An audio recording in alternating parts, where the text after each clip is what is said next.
What is up, guys? 10 Mate here, bringing another battle. Here's an OU game that I had of a person off my battling club. Don't know if he has a channel or not, and I'm really not interested in exploring it. But telling from the team, so we got a pretty standard team here, utilizing my Breloom Mammoth 1 offensive combo, and my rather infamous defensive Gyarados. And he's got a pretty random team here, but he's got a Deoxys D, he's got a UU Poke, and Arcanine, but it's still pretty decent, and he's got a Gliscor Blissey combination of defensive pokes, which is pretty nasty. I hate pink blobs like Blissey, so yeah, and I've always been having trouble with Gyarados as of late, so, but as you'll see, it's gonna be interesting. So I decided to lead off with Rotom because Rotom's probably my best bet to lead with, just because I can Volt Switch, I can Scout, and see what stuff wants to do. So he's going to lead off with his Deoxys D, and it's going to be a problem for my team, just because I really don't have any way to directly counter it as I lead off again. I lead with my Rotom, and I expected him wanting to be the switch for it to be my Volt Switch, but here he goes for Magic Coat. I rarely see Magic Coat. If you don't know what it does, it reflects back every non-damaging move. And of course, I go for the Will-O-Wisp, and it bounces it back, and of course, it doesn't miss, so I've been Burn Rotom Wash, and that kind of sucks. So, yeah, and, well, that just blows. But he's going to withdraw, and I believe he goes into his, Blissey, and I guess he predicted another Will-O-Wisp, and that's my guess, but I just go for the Volt Switch here. Considering it's probably my best option, I really didn't want to just stay in, do very little damage to Deoxys D as it was. Volt Switch just a little bit to Blissey, you really didn't expect it to do much anyway, and I'm going to my Breloom, because Breloom can force this thing out. And I just, after the leftovers, I just decided to unleash Spores. And in this game, I really played Breloom kind of poorly. I really should have taken better care of it. But I go for the Spore and put this Blissey to sleep, which is fine. And now, because Blisseys have Natural Cure, what I can do here is that since he's mostly going to switch out next turn to give me the Sword Stance, I can actually go for the double Spore, because Natural Cure will cure his sleep, and I can put something else to sleep now. It is not breaking Sleep Claws, because now Blissey is awake. I can go for the Spore again and catch this Gliscor off. And I'm like, yes, I got a sleeping Gliscor now, and I don't have to worry about its poison healing.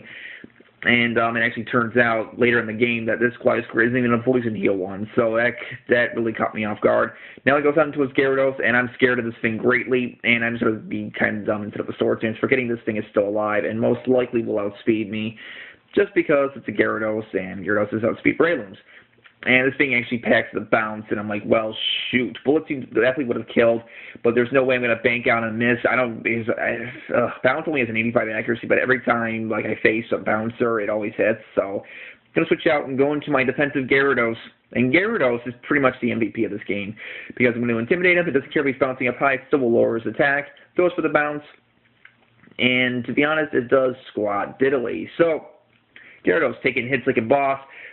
And what I didn't realize was this was a sub-DD set, but he goes for the DD here, which I'm not really concerned of, because he really still can't touch me, even wave up, getting back to neutral attack.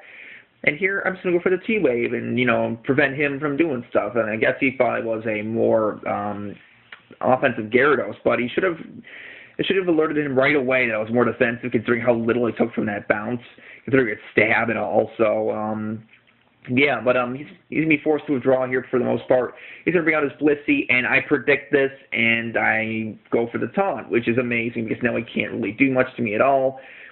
He can't, he can't do any Cleric shenanigans. He can't Soft Boil, he can't Toxic, so this Blissey is pretty much forced to just do Seismic Tosses, but he doesn't want to do that, so he's going to switch out, and he's going to go into his Arcanine, trying to threaten me out with the Wild Charge. But here, I'm definitely going to attack here. I'm going to go for the Stab Waterfall. I have no attack investment, so I didn't expect this to kill. And if I had Rock Slip, it would have, but it does bring him down to a range where Stealth Rock definitely would have finished him off.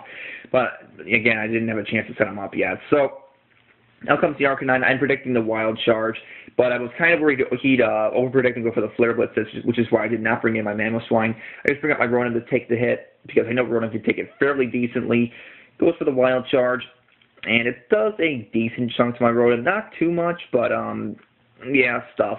But, Yeah, and here I'm predicting him to just finish me up with a close combat, but he actually, again, after the old residual stuff, he goes for the wild charge again. So I don't know if he's scarfed, I don't know if he's locked into the move or what, but he should have gone for close combat there to finish me off. He's going to live with 29 HP. I'm over for the Volt Switch, and I didn't want to bank on Hydro Pump hitting, so I actually just Volt Switch, and it actually kind of benefits me in the long run because I still get to keep alive my Rotom. So, and even though it gives him Switch Initiative, I really don't care at this point as I just go into my Heatran. So, probably not the best play. I probably could have brought in something else, but I wanted to get my rocks up because that Gyarados is definitely going to prove to be problematic. He brings out his Blissey, and I'm just going to go for the Stealth Rocks here because why not? Stealth Rocks are important. I don't care if it's mid-game. Still very important. And he actually reveals to be a Cleric. I really should have seen that coming. He uses the Aromatherapy, so now his Gliscor is awake, and his Gyarados is cured of paralysis, which kind of puts me in a tight situation. Just because those two really enjoyed being statused, and now that they're not, I have more stuff to deal with. Here, it was a really dumb play. I really should have brought in something else to take a Seismic Toss, and Spray Loom has no form of recovery. Really should have I played that better, and I make an even stupider play, and I just go straight up for the Bullet Seed, but I just didn't want that same thing to happen with Gyarados again. So I really screwed up here just because of that. But still, a Life Orb Technician still does really nice damage to Bullet Seed after one hit, which is pretty nice. I'm going to get, I think, 3 hits off Bullet Seed, which isn't nearly enough to kill it, but it puts it into a very respectable range for it to be revenge killed. And if he just goes for another Seismic Toss, and that kind of blows because now my Breloom is really, really crippled, and I really can't do anything about it. Again, like I said, I should have played it better.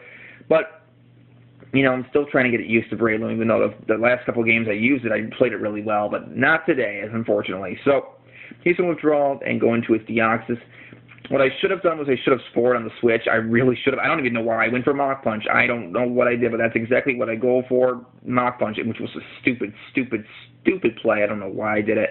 But, yeah, it does nothing. And here I predicted the Magic Coat because I don't think he wants Deoxys to be asleep.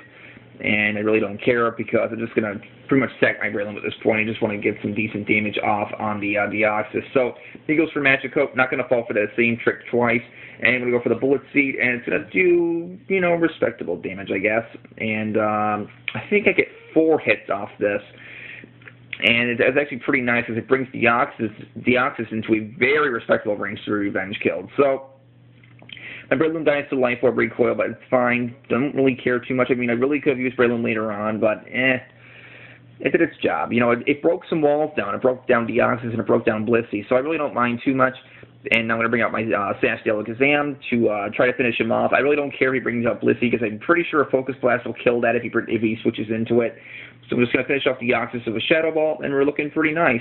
Get a useless crit, didn't matter in the slightest. And now I'm going to bring out Gliscor. Now, at this point, I didn't know what kind of set this was, and I technically could have stayed in, but I wanted to keep my Sash intact. So I switch out and go into my Gyarados because if it's a defensive Gliscor, I can pretty much take this thing on one-on-one. I don't really care if he has Toxic. But I get the Intimidate off, and then he shows me he's got the Flying Gem Acrobatics. And I'm like, well, that's interesting. I don't usually see that anymore. I've run it myself, but I don't really run it often just because the defensive set's so superior. But look at that. It does nothing to my Gyarados. Absolutely squat diddly. It barely did like a quarter to me, which is incredible. Now he's going to force a switch, and he's going to bring out his Haxorus. And I believe I double switch here into my Rotom as Death Fodder, if I'm not mistaken, is what I do. But Haxorus is a pretty dangerous threat. And, yeah, again, I double switch. I go into my Rotom pretty much to serve as Death Fodder at this point. I expected him just to finish me off there. But upon the switch, and I get some leftovers, and the burn does not finish me off, so I still have Rotom. I just expect him to kill me straight away. But just in case he does decide to be greedy and DD, I make a very intelligent play here. And I was worried he was a Lumberry variant, and that's what I like to run is Lumberry. So that's why I didn't go for the Will-O-Wisp. I didn't want it missing anyway. So I go for the Pain Split, which is probably the better move anyway, because it brings him to a very low range into which my Mamoswine can easily revenge kill him. So that's great. And, yeah, stuff. So, I don't care if he finishes me off here. He's going to go for the Earthquake. And, yes, Rotom has Levitate, but who cares because Haxorus has Mold Breaker, which negates it. So down goes my Rotom Wash. It did okay, so I don't really mind too much. But now I'm going to go into my Mamoswine, and it turns out he's Life Orb. So part of me kind of regretted not going for the Will-O-Wisp, but I guess more damage was needed on that Haxorus as it was. So I didn't really care. Go for the Stab Ice Shard. Boom, that's a dead Haxorus, guys. So now I believe he is down to his Gliscor, his Blissey, and his Gyarados. And he brings out his Gyarados here. And again, I'm really scared of this thing. I don't really have too much of an answer other than my own Gyarados. And I had no idea how well a defensive Gyarados countered another Gyarados. So, but I'm going to bring up my defensive Gyarados here because I know it threatens it. So he's going to get out the Intimidate. And here I believe he subs. And, you know, that's where I knew he was sub DD. And I always have problems with sub setup stuff. But, what he doesn't realize at this point is my Gyarados carries the phasing move, and as I mentioned in my last vid using this Gyarados, this is exactly why I carry Roar over Dragon Tail, because of substitutes. So he's gonna, you know, feel free to run use a Dragon Dance, and I'm like, ha! I've got you beat, buddy, because I'm packing the Roar. So get the hell out of here, and that's gonna force him out into his Gliscor, which I don't mind too much, but I really don't feel safe staying in because Gyarados is my main counter to the other Gyarados, so I want to keep it at a pretty healthy range. So I'm going to switch out. I know my Mamoswine can take at least one hit from this Gliscor, so I'm going to bring it out, which I probably should have brought something out of this Death Water. I don't know what I have left at this point. I probably could have brought out my Heatran, but I didn't, and well, oh, that's why. I didn't want the Air Balloon to pop. But the Acrobatics does bring me down to exactly 100 HP. And now he's going to bring out his Blissey as Death Fodder, I believe, and I just go for the Ice Shard because it's the most logical option. And it's Adamant, Max Attack, it's Stab, it's Life Orb boosted, so I don't, you know, I expect it to kill, and I actually get a crit here. I highly, highly, highly doubt it mattered, considering Blissey still has Piss Poor Defense. So down goes his Blissey, and I still have 2 Life Orb hits. And how about that? He has 2 Pokemon left, which are his Gyarados and his Gliscor. And the Stealth Rocks, thank God I set those up. It puts him into a range where I can easily finish him off with another Stab Ice Shard. And, yeah, there down goes that Gyarados. Get another useless crit. I don't know how I pulled 2 crits in a row. But I did. Neither of them mattered. I swear to God they didn't. But he's now going to bring out his last poke, which is that Gliscor. I still had my own Gyarados. I still had Heatran to take it out of an HP Ice if my Mamoswine couldn't finish it off. But it's ×4 super effective, so yeah. Ice Shard, Mamo for the win. Guys, that will be the game. I hope you enjoyed this game. It was pretty intense. Defensive Gyarados for the win, and Kamikaze-style Mamoswine. So, yeah, that's the game. So, I'm going to be moving in 2 days, believe it or not. So I hope to get one more battle uploaded before I move, because I don't know how frequent my uploads will be when I do move into my girlfriend. So, because I won't lie, I do feel a little awkward narrating over there, but it's not a problem just because she has so many goddamn cats. But regardless, hope you guys enjoyed this battle, and if it's my last one for a while, you'll know why. But I hope I need to get one more in before I move. So, rate, comment, sub, and later, guys.